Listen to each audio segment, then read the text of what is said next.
Selamat bagi kita semua. Untuk memulaikan ibadah kita pada siang hari ini, kita sama-sama berdiri, kita nyanyikan lagu nomor 515, Tuhan ada dalam bait Allah.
Nomor 1 di hadapan hadirat.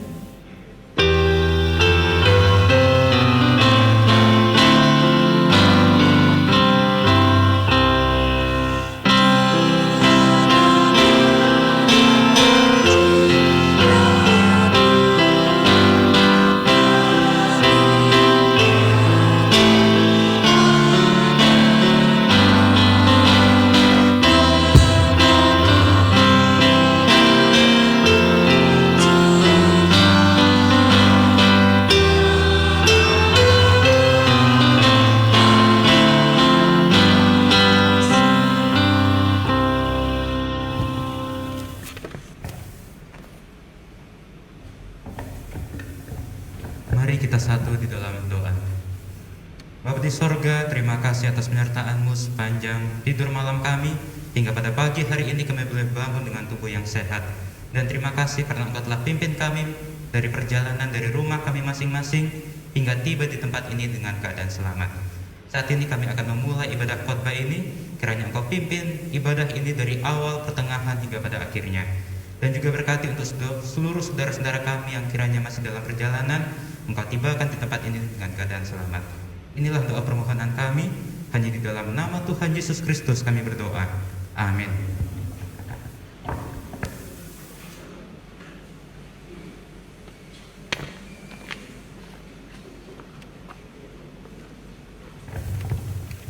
Shalom dan selamat sahabat bagi kita semua.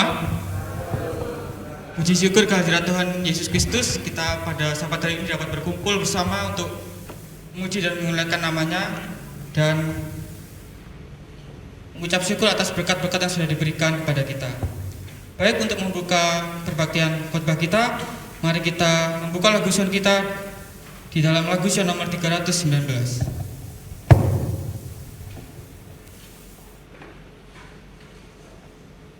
Sama-sama berdiri, kita nyanyikan lagu buka kita, lagu sion nomor 319, mari kita kerja bagi Tuhan.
dan berdoa. Sebelumnya kita akan menyanyikan lagu Sion nomor 520.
Kita bersatu dalam doa.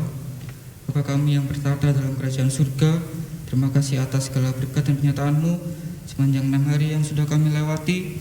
Engkau telah memberkati kami dalam setiap aktivitas kami, dalam pekerjaan kami, sehingga pada Sabat hari ini kami boleh berkumpul bersama untuk menyucikan Sabat-Mu yang suci bersama saudara kami dengan penuh kesukaan.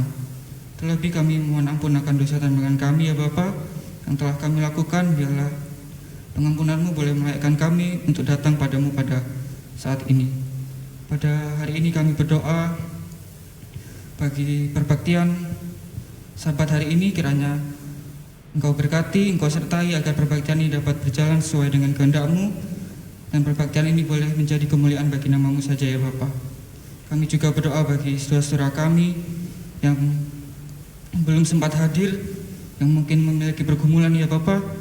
Kiranya Engkau berkati dalam setiap pergumulan yang dihadapinya. Biarlah kuasa-Mu boleh bekerja bagi saudara kami yang mengalami pergumulan, sehingga saudara kami ini dapat kembali merasakan berkat kasih karunia-Mu yang begitu besar ya Bapa. Kami juga berdoa bagi saudara kami yang mungkin dalam keadaan kurang sehat.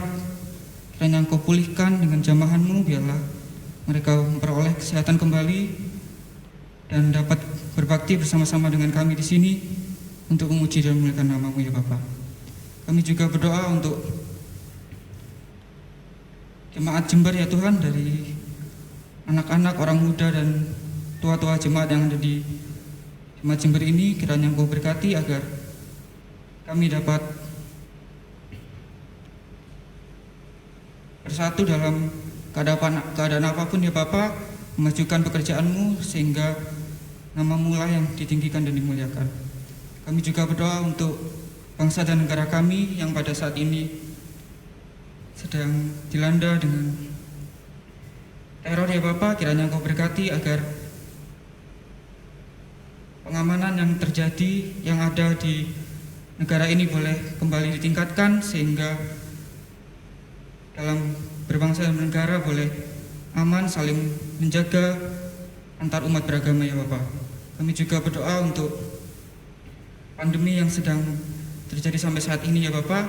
Biarlah kuasa-Mu yang bekerja untuk menyelesaikan pandemi ini, sehingga kami dapat kembali melakukan aktivitas kami, dapat melakukan pekerjaan kami, dan terlebih dapat beribadah dengan penuh sukacita tanpa ada halangan yang menghalangi kami semua ya Bapak. Kami serahkan segala doa dan berkat yang sudah kami sampaikan kepada-Mu ya Bapak. Biarlah nama-Mu saja boleh dipuji dan dimuliakan. Dalam nama Tuhan Yesus kami sudah berdoa. Amin. Dikuduskanlah nama-Mu, datanglah kerajaan-Mu, jadilah kehendak-Mu di bumi seperti di surga. Berikanlah kami pada hari ini makanan kami secukupnya, dan ampunilah kami akan segala kesalahan kami, seperti kami juga mengampuni orang yang bersalah kepada kami. Dan janganlah membawa kami dalam pencobaan, tapi lepaskanlah kami daripada yang jahat. Karena Engkau-lah yang punya kerajaan dan kuasa dan kemuliaan sampai selama-lamanya. Amin.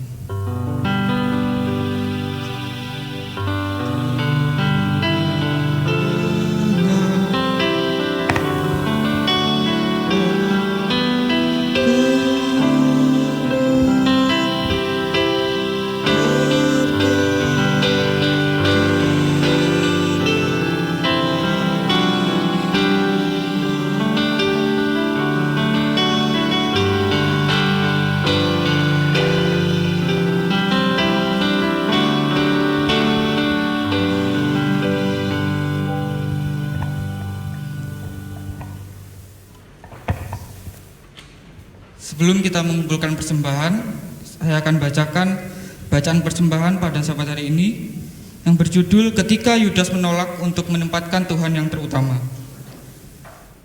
Menempatkan Tuhan sebagai yang pertama bisa jadi sulit.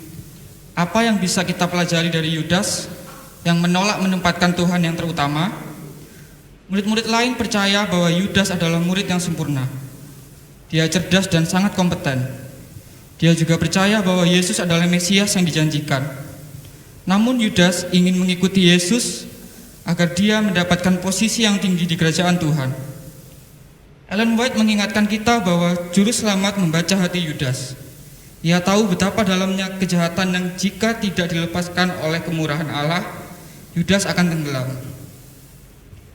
Namun dalam menghubungkan orang ini kepada dirinya sendiri, ia menempatkannya di mana ia boleh berhubungan dengan kasih yang tidak mementingkan diri sendiri.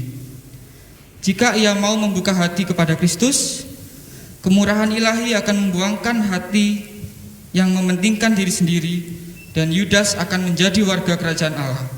Alfa dan Omega, jilid 5 halaman 313. Banyak dari kita memiliki bakat dan kemampuan yang membantu kita mencapai banyak hal dalam karir dan kepemimpinan gereja lokal kita. Seperti Yudas, kita dapat percaya kepada Yesus sementara kita juga diperbudak oleh keegoisan kita sendiri. Yudas diberi tanggung jawab atas uang agar dia bisa merasakan kegembiraan dalam memberi dengan cara yang dapat mengubah dia.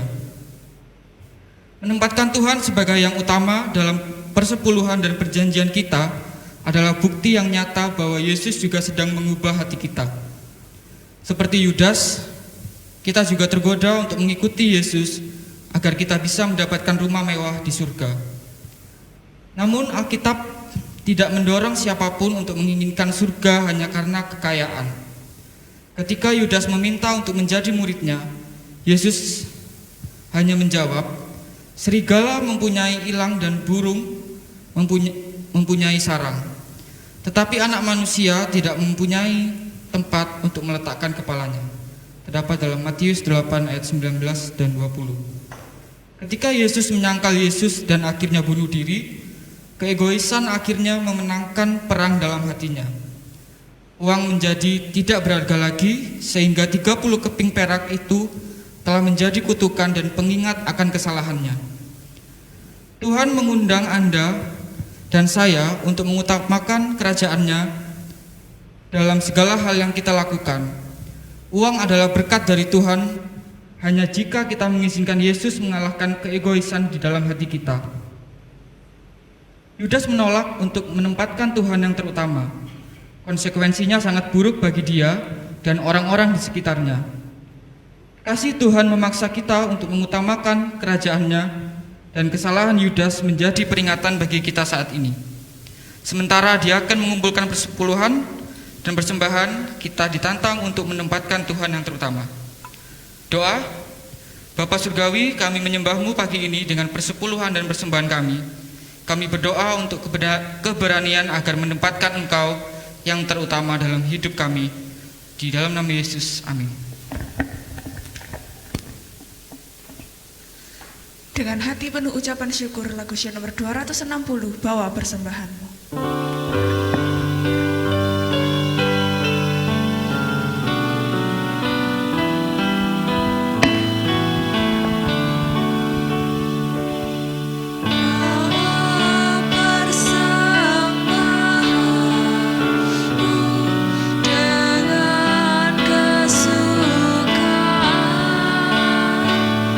Nyatakanlah kasih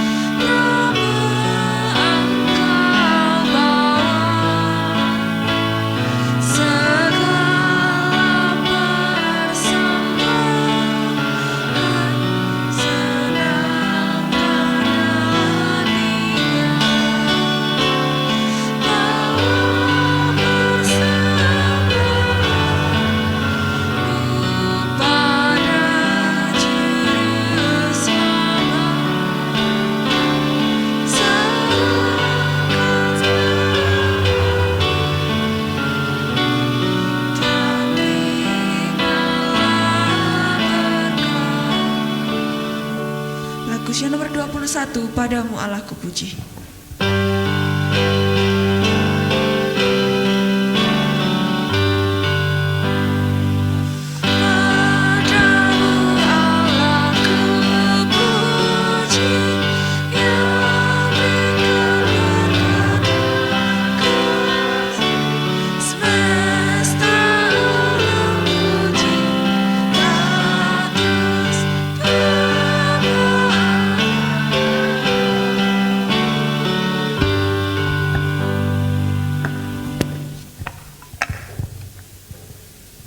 Mari kita bersatu dalam doa.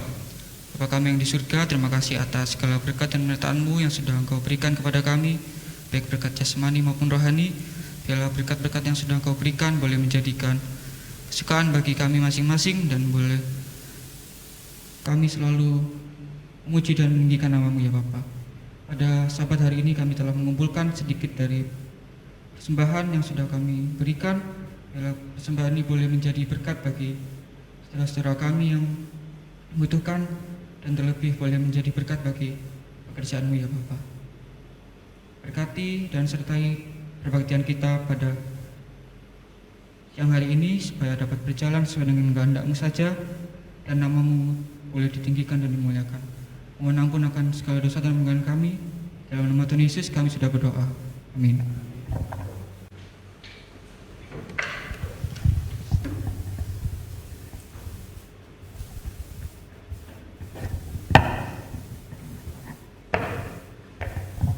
Sebelum kita mendengarkan khotbah yang akan disampaikan oleh Saudara Ariel Kurnaidi, di sini saya akan bacakan ayat inti yang terdapat di dalam Kisah Para Rasul pasal 1 ayat 8. Kisah Para Rasul 1 ayat 8. Tetapi kamu akan menerima kuasa kalau Roh Kudus turun ke atas kamu, dan kamu akan menjadi saksiku di Yerusalem dan di seluruh Yudea dan Samaria dan sampai ke ujung bumi. Kita akan menyanyikan lagu tema kita.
Satu dalam doa. Bapa di sorga, saat ini kami siap mendengarkan firman-Mu. Berbicaralah atas kami, dan kiranya agar apa yang kami dengarkan boleh menjadi berkat bagi kami, terlebih kepujian dan kemuliaan bagi nama-Mu. Berkatilah hamba-Mu yang akan menyampaikannya. Kiranya Kau berikan penguasaan dari sorga, agar apa yang hamba-Mu sampaikan hanya berasal dari Engkau saja. Inilah doa permohonan kami, hanya di dalam nama Tuhan Yesus Kristus kami berdoa. Amin.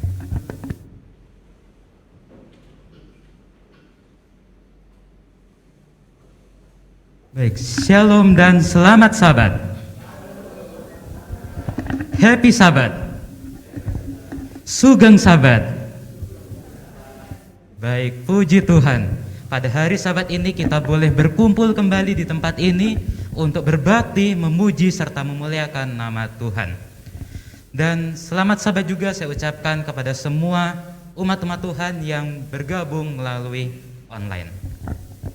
Baik, Bapak Ibu saudara-saudari, sebenarnya pada hari Sabat ini adalah sudah merupakan serangkaian dari Pekan Doa Pemuda. Namun untuk lebih resminya akan dimulai pada besok malam.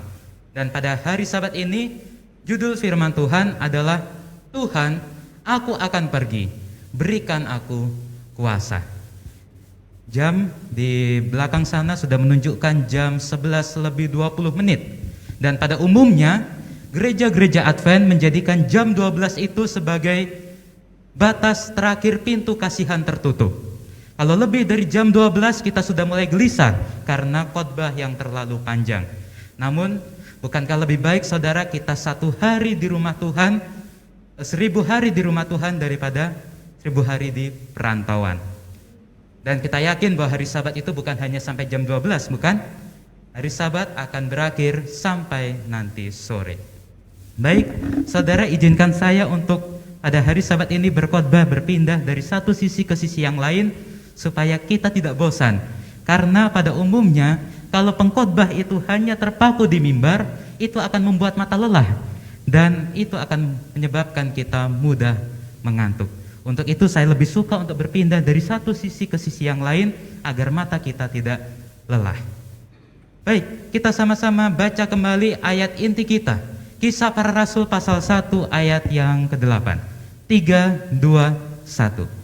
Tetapi kamu akan menerima kuasa kalau Roh Kudus turun ke atas kamu, dan kamu akan menjadi saksiku di Yerusalem dan di seluruh Yudea dan Samaria dan sampai ke ujung bumi. Nah, saudara, saya mau kasih tunjuk gambar yang satu ini. Siapa yang tidak kenal dengan gambar ini? Dengan tempat wisata yang satu ini? Tempat wisata satu ini berasal di Amerika Serikat. Siapa yang tidak kenal tempat ini? Saya rasa mungkin meskipun kita belum pernah ke sana, tetapi kita sudah mengenal tempat ini. Satu tempat wisata yang sangat indah. Dilihat dari air terjunnya yang berwarna-warni. Ada warna merah, biru, ungu, hijau, dan lain sebagainya. Dan saudara, dikisahkan bahwa ada 2 orang penginjil berjalan-jalan ke tempat ini. Mereka mengunjungi tempat ini, dan sembari mereka melihat tempat wisata yang sangat indah ini, salah seorang dari penginjil berkata, "Saudara, saya rasa sumber kuasa terbesar di dunia ini yang belum digunakan adalah tempat ini." Tetapi dengar penginjil yang satu ini berkata, penginjil yang lain berkata, "Saudara, saya rasa tidak demikian. Sumber kuasa terbesar di dunia ini yang belum digunakan adalah kuasa dari Roh Kudus." Benar saudara, Roh Kudus memberikan karunia kepada masing-masing umat Tuhan berbeda-beda setiap orangnya. Karena di ayat inti kita tadi, Kisah Para Rasul pasal 1 ayat yang ke-8, tetapi kamu akan menerima kuasa kalau Roh Kudus turun ke atas kamu, dan kamu akan menjadi saksiku di Yerusalem dan di seluruh Yudea dan Samaria dan sampai ke ujung bumi. Saudara, Roh Kudus memberikan kuasa kepada setiap umat-umat Tuhan. Roh Kudus dapat mengubahkan umat-umat Tuhan dari orang yang biasa menjadi orang yang luar biasa. Dan di dalam Alkitab ada beberapa contoh yang dituliskan di mana mereka diubahkan setelah menerima kuasa Roh Kudus. Yang pertama adalah Raja Saul. Kita tahu Raja Saul adalah raja pertama di Israel. Sejarah mencatatkan bahwa ketika Saul menerima tanggung jawab menjadi seorang raja, dia pada saat itu berasal dari bangsa yang biasa saja di antara bangsa Israel. Dia adalah orang yang biasa, dia bukan orang yang hebat, dia bukan orang yang pintar, tetapi dia dipilih menjadi raja Israel. Dan pada saat dia dipilih menjadi raja Israel, dia ketakutan.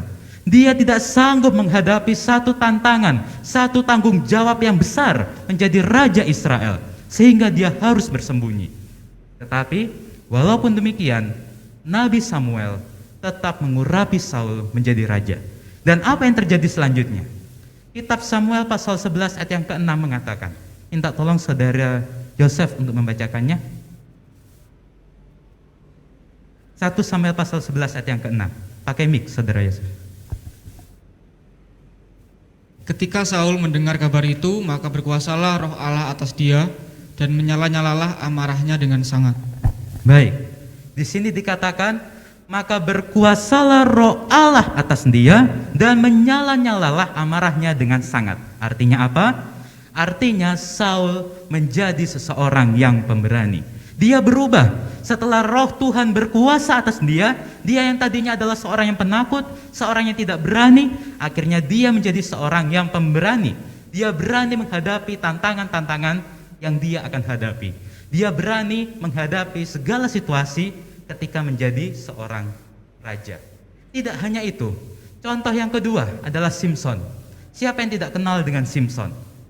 Alkitab mencatatkan bahwa Simson adalah seseorang yang terkuat yang pernah lahir di dunia ini secara fisik. Alkitab mencatatkan dia pernah mencabik singa dengan tangannya. Dia menghadapi pasukan yang besar seorang diri, dan dia pernah mencabut palang gerbang kota dan membawanya di pundaknya. Tetapi ada beberapa orang yang menyimpulkan bahwa kekuatan yang ada di diri Simson itu merupakan berasal dari rambutnya yang tidak pernah terpotong. Rambutnya yang tidak pernah terpotong itu memberikan kekuatan supranatural kepada Simson sehingga dia bisa menjadi orang yang terkuat. Tetapi pertanyaannya, apakah Alkitab mendukung pernyataan itu? Hakim-Hakim pasal 14 ayat yang ke-6. Minta tolong Saudari Arel untuk membacakan. Hakim-Hakim 14 ayat ke-6. Pada waktu itu berkuasalah roh Tuhan atas dia, sehingga singa itu dicabiknya seperti orang mencabik anak kambing tanpa apa-apa di tangannya. Tetapi tidak diceritakannya kepada ayahnya atau ibunya apa yang dilakukannya itu. Baik, ayat selanjutnya, Hakim-Hakim 15 ayat 14. Ayat ke-14, setelah ia sampai ke Lehi dan orang-orang Filistin mendatangi dia dengan bersorak-sorak, maka berkuasalah roh Tuhan atas dia, dan tali-tali pada tangannya menjadi seperti batang rami yang telah habis dimakan api, dan segala pengikatnya hancur, tanggal dari tangannya. Dari kedua firman Tuhan di dalam kitab Hakim-Hakim ini jelas dikatakan bahwa berkuasalah roh Tuhan atas dia. Ya, Hakim-Hakim pasal 14 ayat yang ke-6 mengatakan berkuasalah roh Tuhan atas dia. Hakim-Hakim 15 ayat 14 mengatakan berkuasalah roh Tuhan atas dia. Jadi yang menjadi kuasa, yang menjadi sumber kekuatan dari Simson bukan dari rambutnya, tetapi dari roh Tuhan melalui rambut. Tidak hanya di perjanjian lama, ada juga contoh di perjanjian baru.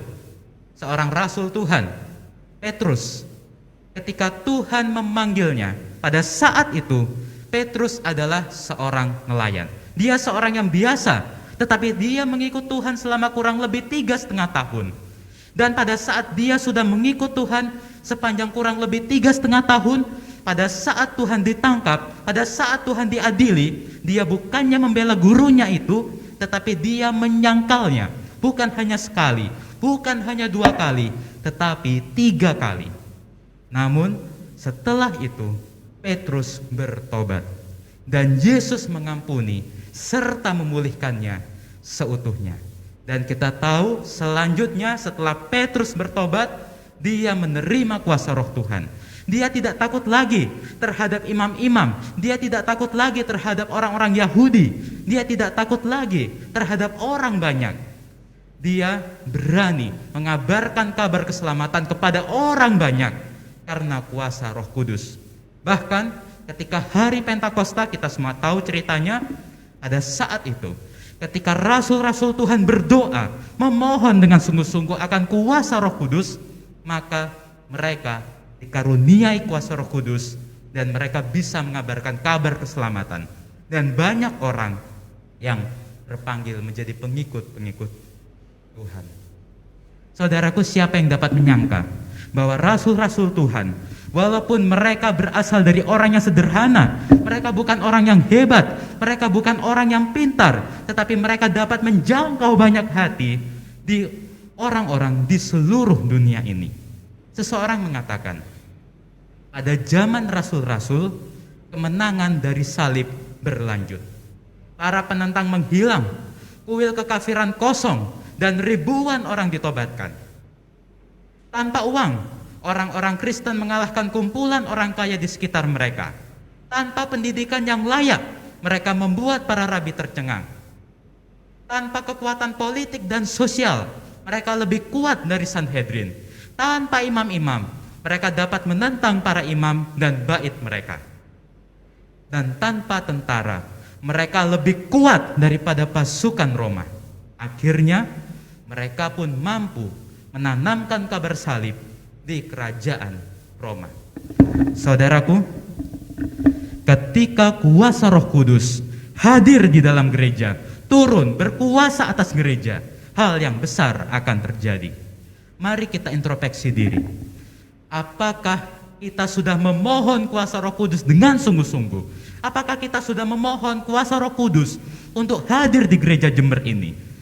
Dan kalau belum, kita perlu bertanya, kenapa? Kenapa Roh Kudus belum turun di atas gereja ini? Apakah kita sudah memohon dengan sungguh-sungguh? Karena Tuhan berjanji bahwa barang siapa yang meminta kepadanya akan diberikan.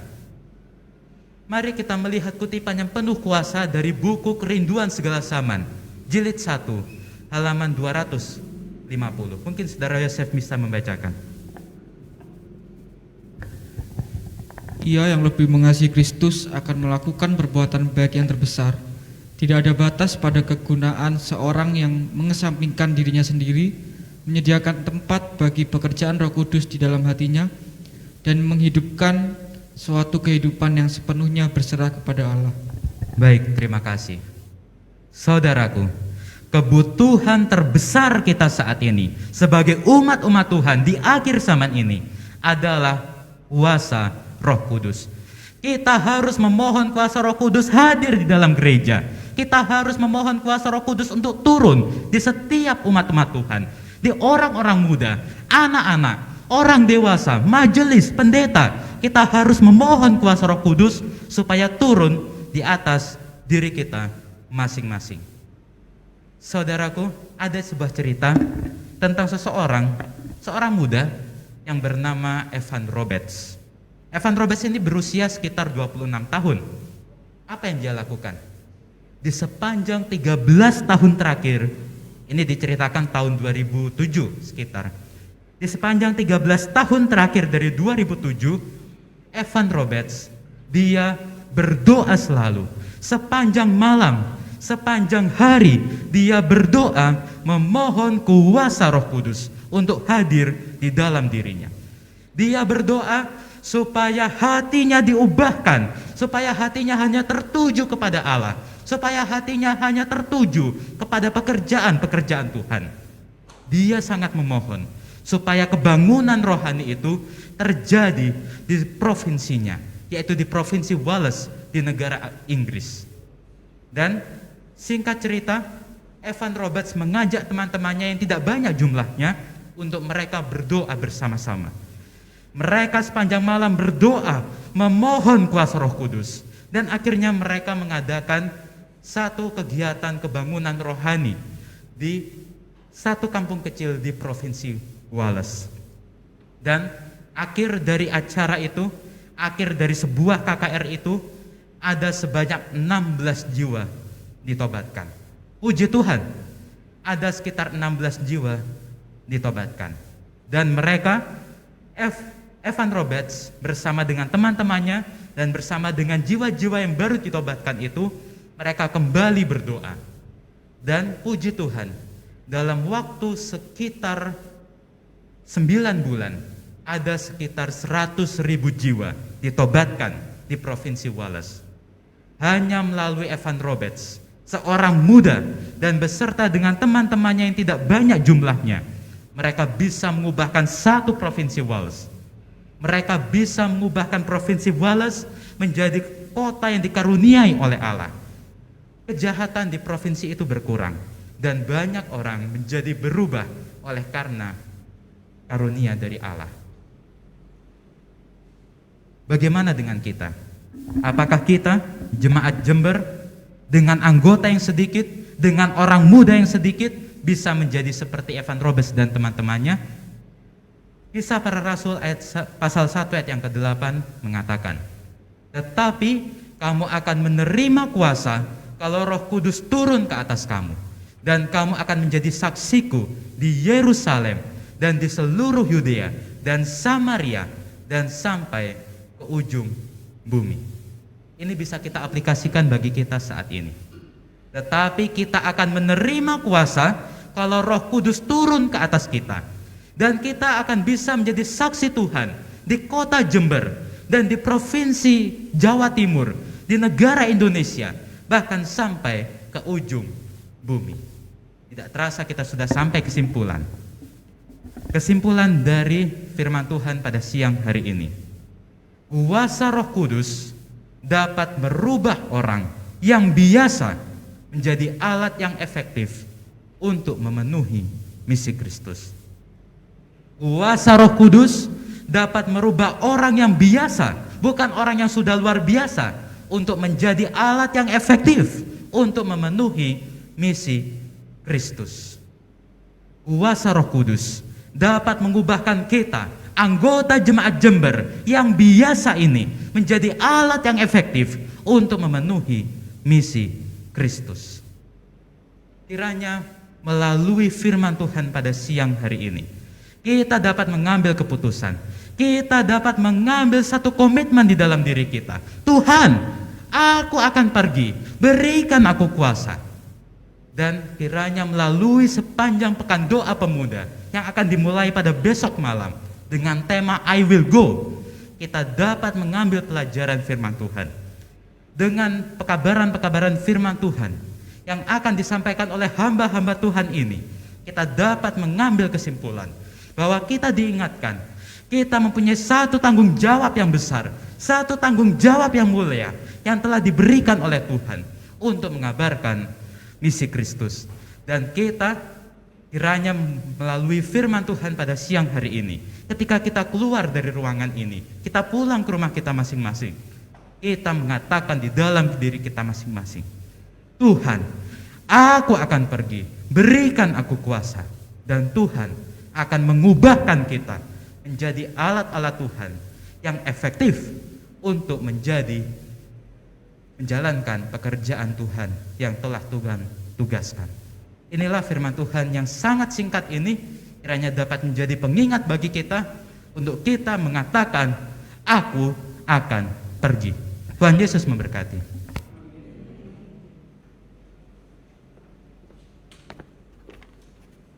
Kiranya berkat firman yang sudah kita dengarkan boleh menjadi bagian bagi kehidupan kita.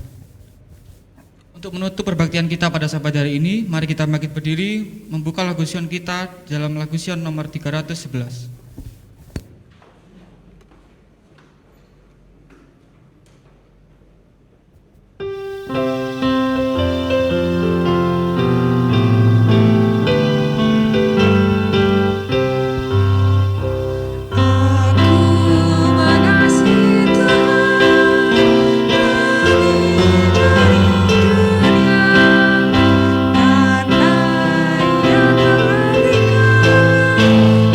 berikan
Baik, kita satu dalam doa.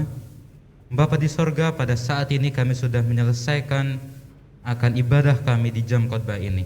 Kiranya melalui firman Tuhan yang telah kami dengarkan, melalui doa syafaat yang telah kami doakan, dan melalui persembahan yang telah kami kumpulkan, semuanya ini dapat berkenan kepada Engkau dan menjadi berkat bagi kami semua yang ada di tempat ini, serta bagi umat-umat Tuhan yang mengikuti dari rumah, terlebih boleh menjadi kepujian dan kemuliaan bagi nama Tuhan. Kiranya Engkau iringi kami sepanjang perjalanan kami hingga tiba di rumah kami masing-masing dengan selamat, dan kami boleh bertemu kembali di perbaktian-perbaktian yang selanjutnya.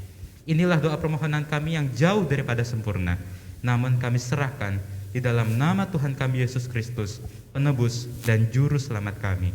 Amin. Memiliki pengharapan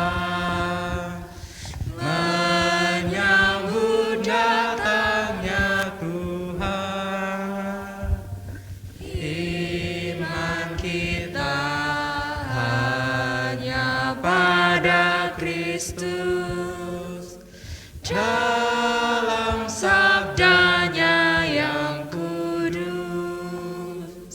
Sekarang tiba waktunya semua bangsa di dunia bangkit dan bersoraklah, haleluya, Dia Raja. Kita memiliki pengharapan menyambut datangnya Tuhan.